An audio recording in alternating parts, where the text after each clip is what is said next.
Magandang gabi, mga ka-amazing. Welcome back dito sa ating YouTube channel, Amazing AI TV Fusion and Tagalog Stories. Ako ang inyong tagapagkwento at ngayong gabi ay isang nakakakilabot na kwento ang ihahatid ko sa inyo.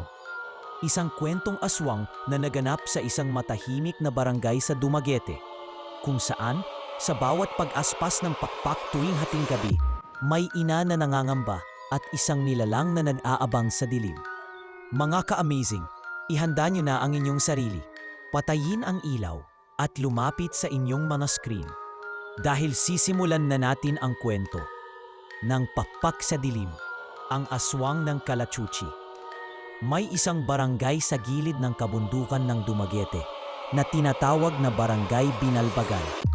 Tahimik, mapayapa, at palibhasay napapalibutan ng mga punong kahoy, lalo na ng mga kalachuchi na tinanim pa raw ng mga unang nanirahan doon. Sa dulo ng barangay, nakatayo ang isang lumang bahay na yari sa kahoy at may malaking balkonahe sa harap. Dito nakatira ang mag-asawang Ana at Luis, kapwa nasa late 20s, at kasalukuyang naghihintay ng kanilang unang anak. Si Ana ay 6 na buwan ng buntis at tuwing gabi, palagi siyang ginigising ng kakaibang tunog, parang pagaspas ng napakalaking pakpak na lumalapag sa puno ng kalachuchi sa harapan ng kanilang bahay. Luis, narinig mo yon? Bulong ni Ana isang gabi. Nanginginig habang nakatingin sa bintana. Kusa lang yan, mahal. Sagot ni Luis na pilit ipinapakalma ang asawa kahit ramdam niyang iba na talaga ang naririnig nilang pag-aspas gabi-gabi. Hindi iyon pusa, masyadong malakas. Minsan pa'y may kasamang kaluskos sa bubong. Ang mas nakapagtataka, sa bawat pagdaan ng gabi, mas nagiging madalas ang mga tunog. At isang gabi, habang mahimbing ang tulog ni Luis, si Ana ay nagising sa isang matinis na boses na tila bumubulong mula sa labas ng bintana. Batang may dugo ng bituin, ilabas mo na. Nanlaki ang kanyang mga mata. Hindi siya makagalaw. Sa labas ng bintana, kita niya ang puno ng kalachuchi at mula sa sanga nito may isang bagay na nakasabit. Isang nilalang na may katawan ng tao, ngunit ang mukha ay parang baboy at may malalaking pakpak na tira sa paniki. Nakatitig ito kay Ana na para bang sinisilip ang sinapupunan niya. Kinabukasan, agad silang humingi ng tulong kay Aling Sendang, ang albularyang kilala sa buong barangay. Hindi yan basta aswang. Yan ay kulingting, isang uri ng nilalang na matagal nang hindi nagpapakita. Pero nabubuhay tuwing may ipinagbubuntis na may liwanag. Liwanag? Tanong ni Luis. May mga sanggol na isinilang na may kapangyarihang espiritual. Kadalasan ay target ng mga nilalang mula sa dilim, dahil gusto nilang kainin ang liwanag na iyon. Mula noon, ginawan ni Aling Sendang ng anting-anting si Ana, isang pulseras na may itim na bato at langis ng niyog na may dasal. Pinayuhan din silang huwag magbukas ng bintana tuwing hating gabi at maglagay ng bawang at asin sa lahat ng sulok ng bahay. Ngunit sa gabi ng Biyernes Santo, hindi na nakapaghintay ang nilalang. Habang nagsisimba ang karamihan sa baryo, naiwan si Ana sa bahay kasama ang kapatid ni Luis, si Rico, isang binatilyong laking lungsod na noon lang tumira sa probinsya. Habang naliligo si Ana sa banyo, narinig ni Rico ang malakas na pag-aspas ng pakpak sa labas, sinundan ng paggalaw ng bubong, at biglang isang kamay ang luwitaw sa siwang ng kisame. Tumakbo siya sa kusina. Kinuha ang itak at inundayan ang kamay. Naghuramentado ang nilalang. Sa labas ng bahay, bumagsak ito. Nagsisigaw, nagsisiksik sa lupa habang unti-unting bumabalik sa anyong hayop. Pero hindi on ang katapusan. Maya-maya, mula sa mga anino ng punong kalachuchi, 4 pang nilalang ang lumitaw. Tila mga aswang na may iba't ibang anyo. Isa'y parang unggoy, isa'y parang butiking malaki, isa'y natalutan sa ere. Pinalibutan nila ang bahay. Habang todo dasal si Ana, pilit namang sinasara ni Rico ang lahat ng bintana. Sa labas, umiikot ang mga nilalang. bumubulong at binabanggit ang pangalan ng sanggol. Labas mo siya, ibigay mo siya sa amin o papatayin ka naming lahat. Sa mga oras na iyon, walang sinumang makakatulong. Maging ang signal ng cellphone ni Rico ay nawala. Ang lamparay pundi. Tanging liwanag ng kandila ang nagsilbing gabay nila sa dilim. Sa isang iglap, bang! May nabasag sa bintana sa silid ni Ana. Tumalon si Rico, hinarang ang aswang at isinaksak ang anting-anting sa noo nito. Nagliyab ang balat ng nilalang. Napaiyak ito sa sakit at tumakbo pa atras, pero hindi sila tumigil. Isa-isang umaakyat sa bubong ang mga aswang. Ngunit hindi nila alam, sa kakahuyan sa likod ng bahay, isang nilalang din ang nagmamasid. Isang matandang lalaki na may balbas na abot dibdib, may sungay at mata na parang buwan. Siya ay si Tay Agi, ang matandang engkanto na tagapangalaga ng mga puno ng kalachuchi sa lugar. Hindi dapat nila pinakialaman ang puno, mahinang sabi nito. At mula sa anino ng kanyang tungkod, bumuga ng liwanag na bughaw. Isang sigaw ng kalikasan ang binitawan niya at biglang nanginig ang buong kalachuchi. Umalahaw ng malakas ang puno ng kalachuchi. Parang isang nilalang na matagal ng tahimik pero ngayoy nagigising. Ang mga sanga nito'y gumalaw na tila sinasampal ang hangin at mula sa mga dahon ay bumuga ng malaulap na usok na kulay asul. Ang apat na aswang na pumalibot sa bahay ay biglang napaurong. Isa sa kanila, yung may anyong unggoy, ay nagsimulang mangisay at biglang sumiklab sa apoy ng bughaw. Hindi pwede ito, hindi pa ito ang panahon. Sigaw ng isa pang nilalang habang lumilipad palayo. Ngunit huli na. Mula sa likod ng puno, lumitaw si Tay Agi, ang engkantong tagapangalaga ng mga puno. Hinampas niya ang lupa gamit ang kanyang tungkod at mula rito ay lumitaw ang mga ugat ng punong kahoy. Buhay ang mga ito, gumagapang sa lupa na tila ahas. Pinalibutan ng mga ugat ang tatlong natitirang aswang. Pinilit nilang makawala, pero isa-isa silang nilamon ng mga sanga ng palachuchi at naglaho na lang na parang usok. Tahimik ang paligid, maliban sa mahihinang iyak ni Ana, na ngayon ay yakap-yakap ang tiyan niya habang nanginginig sa sahig. Tumakbo si Luis papasok ng bahay mula sa simbahan matapos marinig ang ingay mula sa kanilang direksyon. Namumutla siya habang hinihila ang dalawang tanod na kasama niyang dumalo rin ng misa. Si Ana, nasaan si Ana? Halos pasigaw na tanong niya. Luis, mahina niyang narinig mula sa silid. Dali-dali niyang sinugod ang silid. Nakita niyang si Ana. Basa ng pawis, nanginginig habang yakap si Rico, nasugatan at may kaunting dugo sa noo. Pinipigilan ng dalawa ang pagkabigla sa nakita nilang nilalang. Tay Agi, bulong ni Ana habang nakatanaw sa bintana. Paglingon nila, wala na ang matandang engkanto. Nagtago na itong muli sa dilim ng kakahuyan. Ang kalachuchi ay mistulang bumalik sa dati nitong katahimikan. Pero ang simoy ng hangin ay may kakaibang lamig, tila paalala na hindi pa tapos ang lahat. Makalipas ang 3 araw, tila balik sa normal ang lahat. Walang sumunod na panatake. Walang narinig na pag-aspas ng pakpak. Pero ang usapan sa buong barangay ay umiikot sa nangyari. Ang sanggol ni Ana, may bantay na raw na di pangkaraniwan, sabi ng isang matanda sa tindahan. Bakat anak yan ng liwanag o reinkarnasyon ng tagapagligtas? Sabat ng isa pa.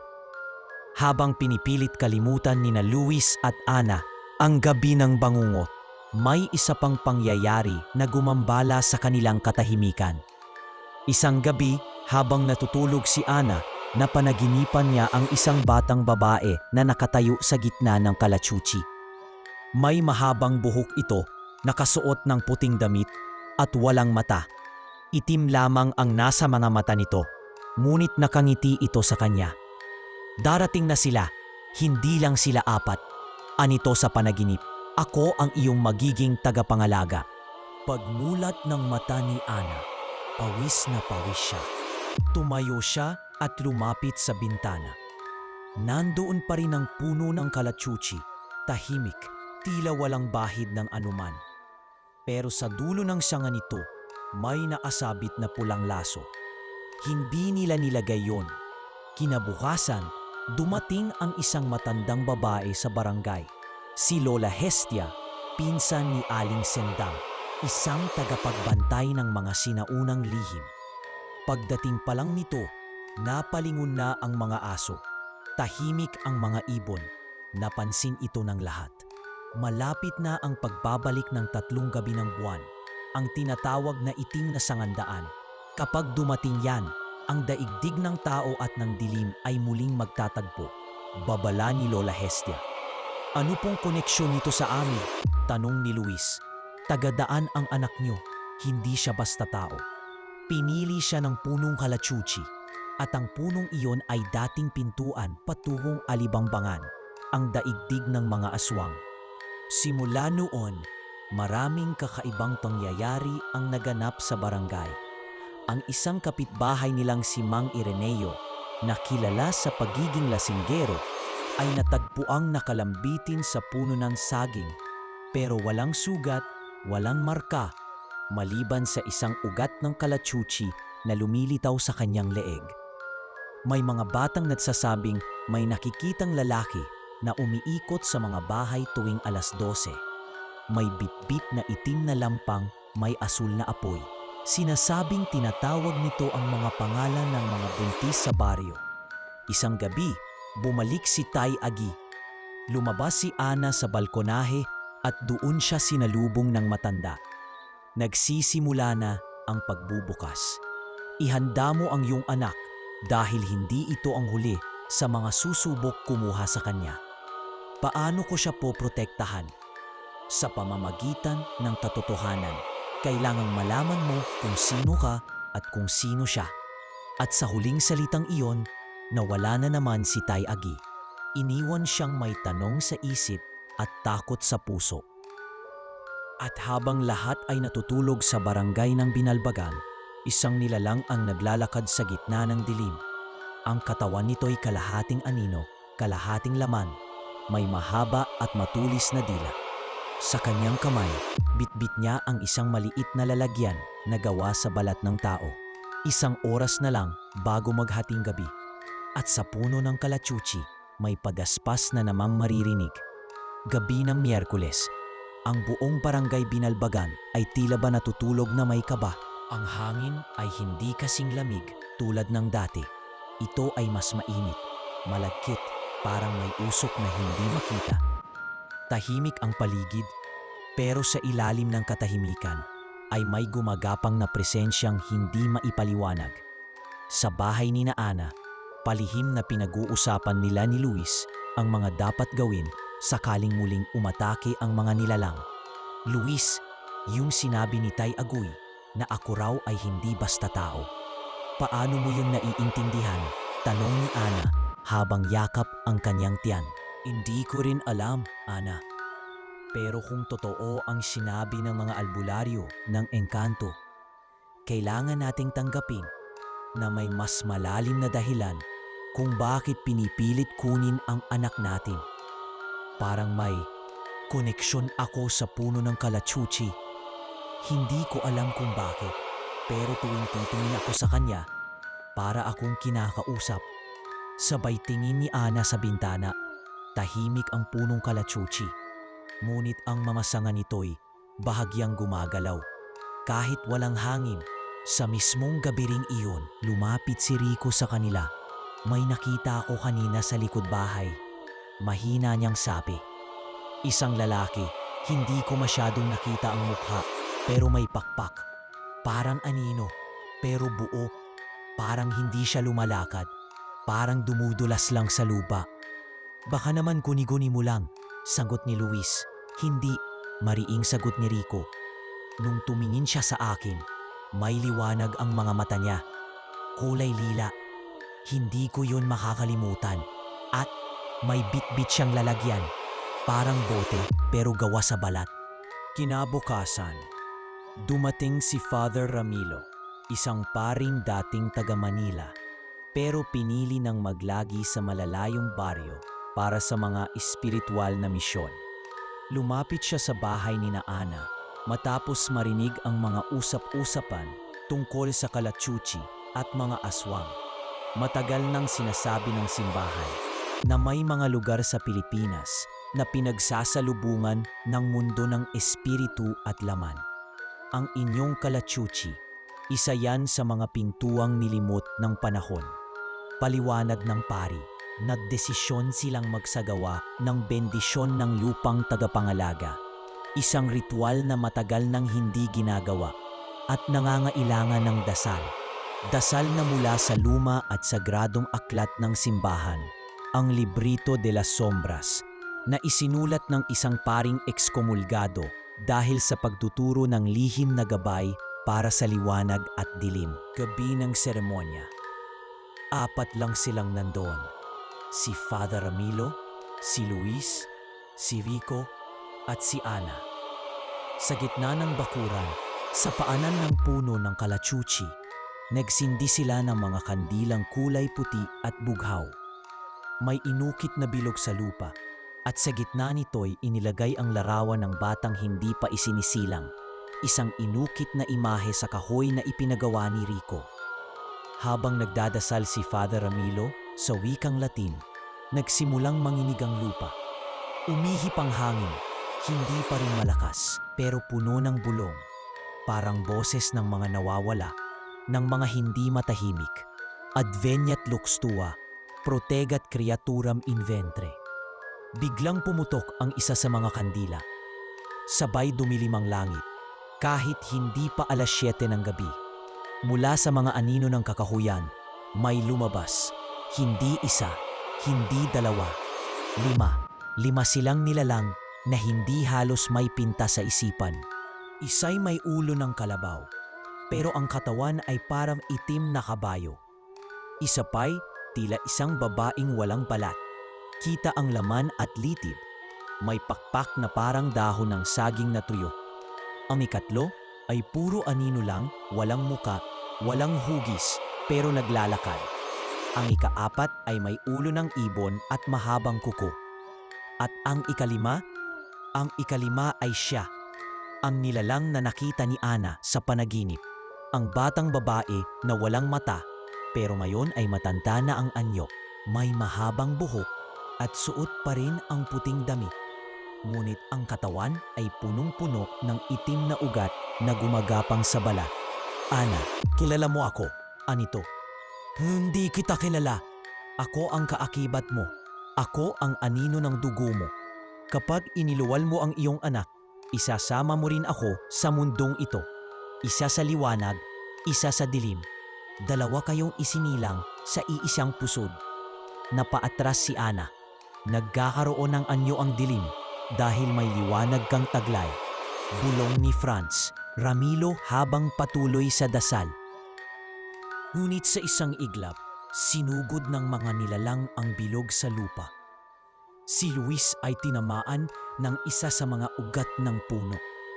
Tila ba buhay ang kalachuchi na pilit ding pumipigil sa paglapit ng mga ito. Si Rico kinuha ang itak at sinugod ang nilalang na may katawan ng kabayo. Umalingaw-ngaw ang sigaw nito habang hinahampas ni Rico ng sunod-sunod hanggang sa tuluyan itong bumagsak at natunaw sa lupa. Si Ana ay sumigaw, pero hindi dahil sa takot, kundi dahil nagsimula siyang sumakit. Ang kanyang tiyan ay tila lumalaban mula sa loob. Nanganganak nako, sigaw niya. Hindi pa panahon, sigaw ni Luis habang pinipigilan ang aninong nilalang. Hindi niyo mapipigil to, sabi ng matandang babae na dati ay bata sa panaginip. Kapag isinilang ang liwanag, lalabas din ang anino at ako yun. Habang nangingisay si Ana, biglang lumitaw si Tay Agoy mula sa likod ng punong kalachuchi. Humampas ito ng tungkod sa lupa at mula roon ay bumulwak ang bughaw na apoy. Hindi pa ngayon, Sigaw ni. Napunit ang ulap. Bumagsak ang kidlat. At isang sigaw mula sa kalangitan ang dumagundong. Protektado ang bata sa ngalan ng liwanag ng matanda. Isa-isang nagsitakbo ang mga nilalang. Ang asong itim na nagtatago sa ilalim ng mesa ay tumahol at sinundan sila ng mata. Si Ana, habol hininga, ay nakahigat sa lupa. Hawak ni Luis ang kanyang kamay habang hinihintay kung tuloy na ba ang kanyang panganganak o may mas matindi pang darating. Tahimik na muling bumalot sa paligid matapos magsitakas ang mga nilalang. Ngunit ang katahimikang iyon ay hindi kapayapaan. Ito'y paghahanda para sa susunod na sigwa. Ang bughaw na apoy na binuga mula sa lupa ay patuloy na lumiliyab sa paligid ng Kalachuchi, mistulang nagbabantay sa pinipilik lumabas na nilalang sa sinapupunan ni Ana.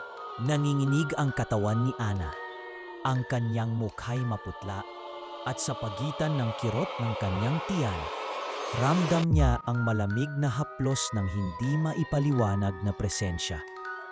Ang mga mata niya'y tila hinahatak ng isang aninong humihingi ng pansin mula sa kadiliman ng Kalachuchi. Tay Agi, tulungan mo kami, bulong ni Luis habang hawak ang kamay ng kanyang asawa. Hindi ito pangkaraniwang panganganak, sagot ni Tay Agi. Ang sanggol ay anak ng dalawang mundo. Kailangan ng 4 na selyo ng proteksyon para hindi ito maagaw ng anino. Anong selyo? Tanong ni Rico habang hinahanap ang kanyang itak. Isang kandilang gawa sa taba ng niyog at pawis ng buntis, isang asin mula sa alon ng itim na araw, isang piraso ng kalachuchi na itinalaga sa liwanag, at ang huli ay isang sakripisyo. Hindi na nakapagsalita si Ana. Sa pagitan ng mga sakit at hampas ng kontraksyon, nagsimulang umagos ang dugo mula sa kanyang paanan. Sumisigaw na siya sa sakit. Habang lumiliyab ang kanyang pulseras na anting-anting mula kay Aling Sendang. Si Rico, hindi nagdalawang isip, tumakbo siya palabas ng bahay. Tinungo ang ilog kung saan madalas sumalok si Ana ng tubig. Ayon sa kwento ni Lola Hestia, ang tubig na nagiging itim tuwing ika-13 ng buwan ay siyang bumubuga ng asin ng itim na araw. Dala ang isang botelya, sinalok niya ang maalat na tubig mula sa madilim na bahagi ng sapa. Ang mga isda sa ilalim nito ay namamatay habang sinasawsaw ang bote. Pagbalik niya, naroon na si Father Ramilo na bitbit ang isang kandilang may pailaw na sinindihan mula sa simbahan. Itinayo ito sa 4 na sulok ng silid. Ang liwanag nito'y hindi nagkakandado, nagbabago, sumasayaw at lumalaban sa mga aninong, pilit pumapasok sa bawat siwang ng bahay. Si Tay Agi naman lumapit sa puno ng kalachuchi at mula sa pinakapuso ng kahoy, inani niya ang isang puting bulaklak na may pulang gitna. Isang kalachuchi ng dalisay na sumpa na sa alamat ay tumutubo lamang kapag may sanggol na may kakayahang magsanib ng liwanag at dilim. 3 na, kulang ang isa. Bulong ni Tay Agi. Biglang nagliwanag ang katawan ni Luis. Tumitig siya sa kanyang asawa. Kung ako ang sakripisyo, payag ako. Hindi! Sigaw ni Ana sa pagitan ng kanyang pag-iyak. Luis, wag! Ngunit hindi pa man nakakagalaw si Luis. Isang figura ang lumitaw sa anino. Si Lola Hestia. Hindi ikaw. Ako ang huling selyo. Ako ang bantay ng mga lihim at tapos na ang panahon ko. Handa akong maging sakripisyo para sa sanggol na tagapagsalubong ng bagong liwanag. Lumapit siya sa silid. Kinaplos ang noo ni Ana at binigkas ang huling dasal.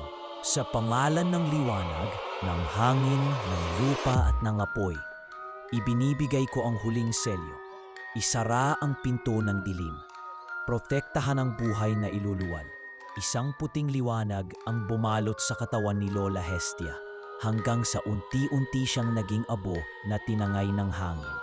Sa pagbagsak ng kanyang alikabok, sumilaw ang buong bahay. Ang apoy mula sa mga kandila ay naging pilak at ang hangin ay parang huminto sa galaw ng mundo. Maya-maya, isang sigaw mula kay Ana ang bumasag sa katahimikan. Ah! Tumigil ang lahat. May iniluwal siya, isang sanggol, mabigat, maputi at may tila liwanag sa balat. Ngunit kasabay ng kanyang pag-iyak ay may isa pang boses na narinig mula sa labas ng bahay. Isang tili, isang iyak, isang pag-umol ng nilalang na hindi dapat naroroon. Tumayo si Tatay Agi. Lumapit sa bintana. Sa paanan ng Kalachuchi, naroroon ang nilalang na dati matandang babae sa panaginip. Wala na ang anyo nito bilang tao. Sa halip, isa na siyang itim na multo na may pakpak, may buntot na may mga tinik, at katawan na parang usok. Hindi niyo ako mapipigilan. Kambal sila, isa sa liwanag, isa sa dilim. Hindi kayo pwedeng pumili. Hindi ninyo kayang pigilin ang balanse. Hinampas ni Tay Agui ang kanyang tungkod. Ang balanse ay hindi laging 50-50. Minsan, kailangang mamili ng panig. At sa isang iglap, binalot ng liwanag ang buong Kalachuchi. Ang puno ay tila nabuhay at nag-ugat sa buong bakuran. Ang mamasangan nito'y nagliyab at isang tinig mula sa pinakaloob ng lupa ang bumigkas. Pumili ka, anak ng dilim, manatili sa anino o matunaw sa liwanag. Sumigaw ang nilalang at biglang sumabog sa ulap ng itim na usok. Ang pagputok nito'y tila lindol na yumanig sa buong barangay. At pagkatapos muling nanumbalik ang katahimikan. Sa kamay ni Ana, tahimik na natutulog ang sanggol. May marka ito sa balikat, isang Kalachuchi na may pulang gitna. At sa paanan ng kama, may isa pang nilalang, isang sanggol na hindi lumuluha, nakadilat ang itim na mga mata. Hindi nila namalayan kung saan ito nanggaling. At sa kanyang noo, isang aninong hugis buwan. Tahimik ang silid habang pinagmamasdan nina Luis, Ana at Rico ang dalawang sanggol. Ang isa'y natutulog na may ningning ang balat, tila pinapainit ng liwanag mula sa loob. Ang isa na may gising na gising, tahimik, ngunit nakatitig, matatalim na mga matang walang puti, itim sa itim, at walang emosyon ang mukha. Paano nangyari to? Bulong ni Ana, nanginginig habang nakakapit kay Luis. Hindi ka nanganak ng isa, kundi dalawa. Sa Tay Agi, na ngayon ay nakaupo na sa tabi ng bintana, pinagmamasdan ang Kalachuching halos may ulap ng puting liwanag sa paligid. Ito na ang simula ng mga panahong hindi sigurado. Nang mga araw na ang liwanag at dilim ay hindi na magkahiwalay, kundi magkasama sa isang sinapupunan. Huwag mong sabihing bumaling si Luis sa matanda. Aswang ang isa sa kanila? Hindi pa, sagot ni Tay Agi. Ngunit ang kanyang kaluluwa ay nilikha sa anino. Isinilang mula sa puwersang nais kumain ng liwanag. Hindi siya ganap na aswang, pero ang dugo niya ay may tawag sa dilim. Kung ganon, anong mangyayari kung sabay silang lumaki? Maglalaban sila, magtutunggali. Sa edad na 7, ang mas mahina sa kanilang dalawa ay tuluyang lalamunin ng mas malakas at kapag nagtagumpay ang dilim, muling mabubuksan ang pintuan ng alibangbangan. Ngunit kung liwanag ang manaig, tumigil si Tay Agi. Muling tumingin sa sanggol na may marka ng buwan sa noo. Posibleng magbago ang tadhana ng lahat ng nilalang sa dilim.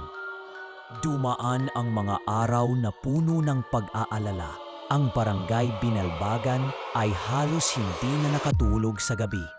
Kahit walang aswang na muling umatake, ang mga tao'y ramdam ang bigat ng presensya na nanatili sa paligid. Ipinanganak na mga bayani ang dalawang sanggol sa mata ng mga matatanda. Isa raw tagapagdala ng kaliwanagan, ang isa na may bantay ng anino. Ngunit sa iba, sila ay panganib, banta, at ang takot ay unti-unting nagsimulang lumason sa isipan ng ilan. Isang hating gabi, habang nagpapalitan ng pagbabantay si Luis at Rico, may narinig silang kaluskos mula sa lamas ng bahay. Mabilis silang lumabas, tangan ang itak at lampara. Sa ilalim ng kalachuchi, may isang pulutong ng mga lalaking may takip sa mukha.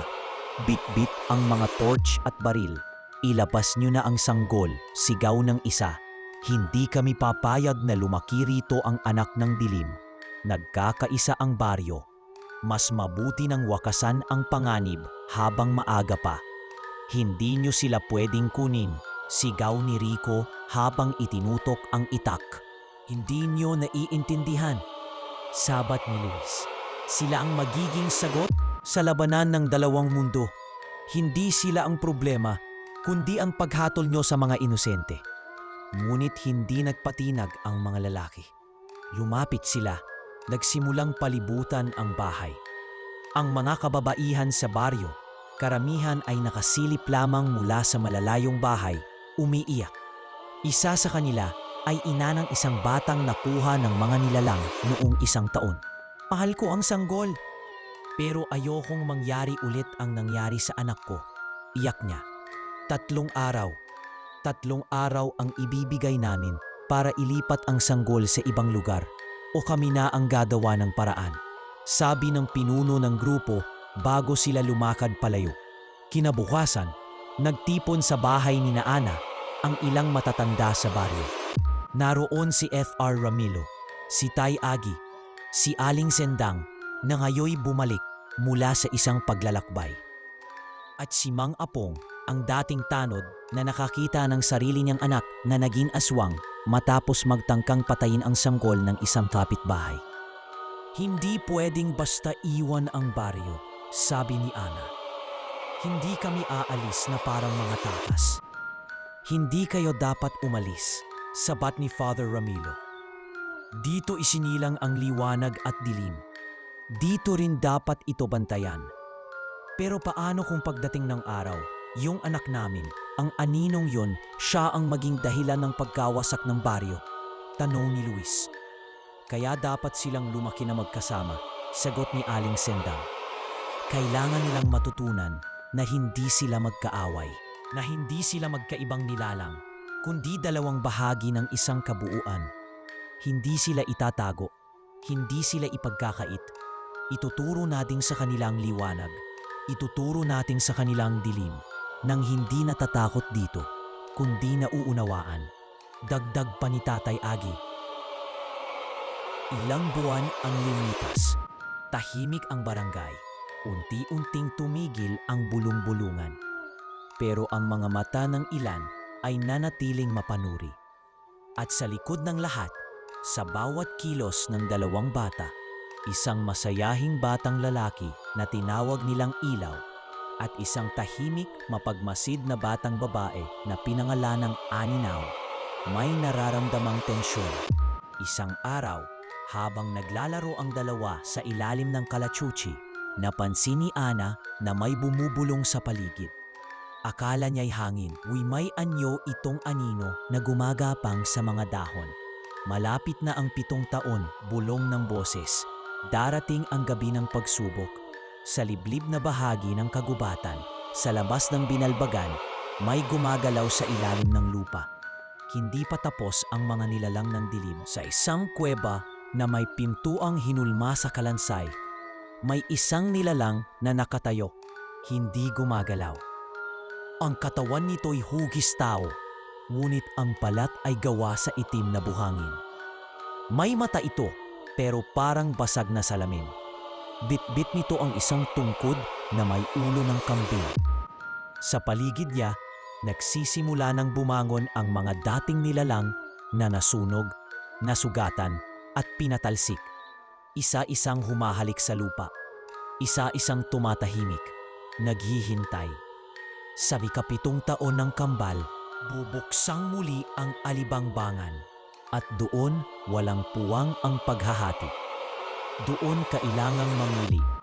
Dumating ang ikapitong taon ng kambal. Isang linggo bago ang araw na iyon, nagbago ang simoy ng hangin sa barangay Binalbagan.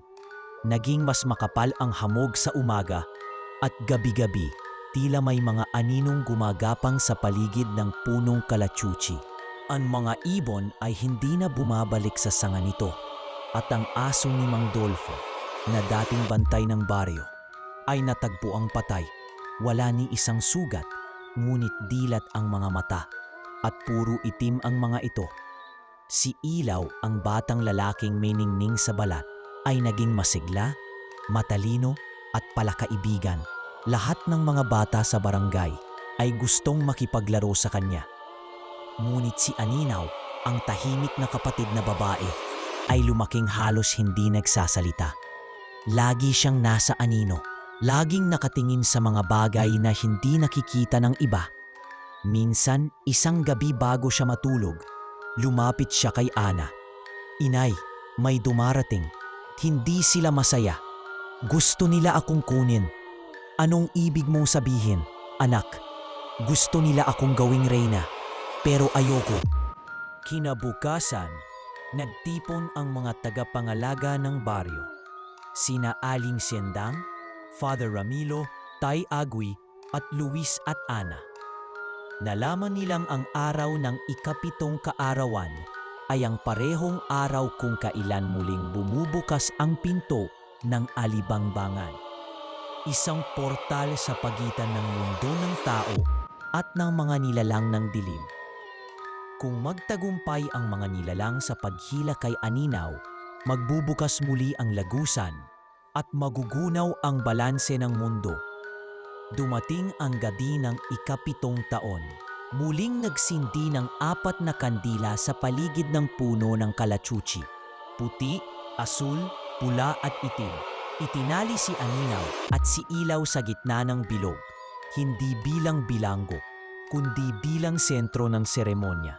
Ngayong gabi, sigaw ni Tay Agui, ang mundo ay muling lalagpas sa hangganan nito at ang dalawang ito, sinang kambal ng liwanag at dilim, ay pipili ng daan. Sumigaw si Ana habang hawak ang kanyang dibdib. Ang kanyang puso'y tila pinupunit sa takot na baka isa sa kanyang anak ang mawala. Mula sa lupa, bumuka ang isang bitak. Mula rito, lumitaw ang nilalang na hugis tao, ngunit gawa sa itim na buhangin. Ang matandang lider ng Alibangbangan. Sa kanyang likod may 5 nilalang na hindi kailanman nakita ng mga mortal.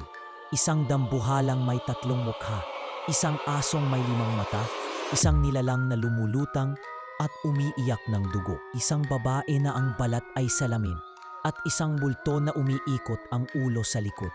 Aninaw, anak ng dilim, sumama ka na sa amin. Sa amin ka nabibilang. Tahimik si Aninaw. Hindi siya umiiyak, hindi siya natatakot. Tiningnan niya ang kanyang kapatid na si Ilaw, na ngayon ay unti-unting lumulutang sa gitna ng liwanag. "Kung ako'y dilim," bulong ni Aninaw, "bakit may lungkot ako sa puso ko?" "Wala kang damdamin," sagot ng nilalang. "Meron ako, at yun ang dahilan kung bakit hindi ako sasama sa inyo." Sa isang iglap, hinila siya ng mga anino, ngunit agad na lumapit si Ilaw at hinawakan ang kamay niya.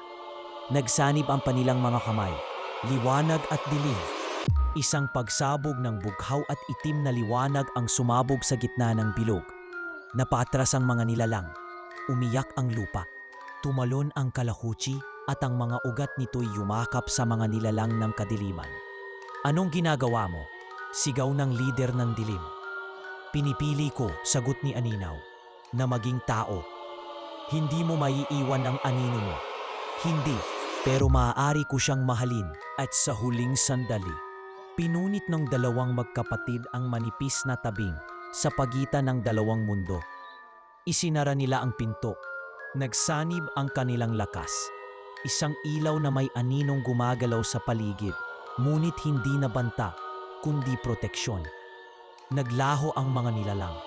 Sumara ang bitak sa lupa. Ang hangin ay bumalik sa pagiging malamig, ngunit mapayapa. Tumigil ang pagbulong ng kalachuchi. At sa unang pagkakataon, ngumiti si Aninaw. Lumipas ang mga taon. Ang barangay Binalbagan ay muling naging payapa. Ang mga tao'y muling nanumbalik sa pagtatanim at pangangahoy. Si Ilaw at Aninaw ay lumaki bilang tagapagtanggol ng baryo. Isang may katayahang magbigay liwanag, isa namang kayang kausapin ang anino. At ang puno ng kalachuchi, ito'y nanatiling matayog. Ngunit hindi na ito pinangingilagan. Sa halip, ito'y naging banal, pinaniniwalaang tagapamagitan ng dalawang mundo, ng liwanag at dilim, ng tao at ng engkanto, ng takot at ng pag-asa. At diyan na nagtatapos ang ating kwento, mga ka-amazing.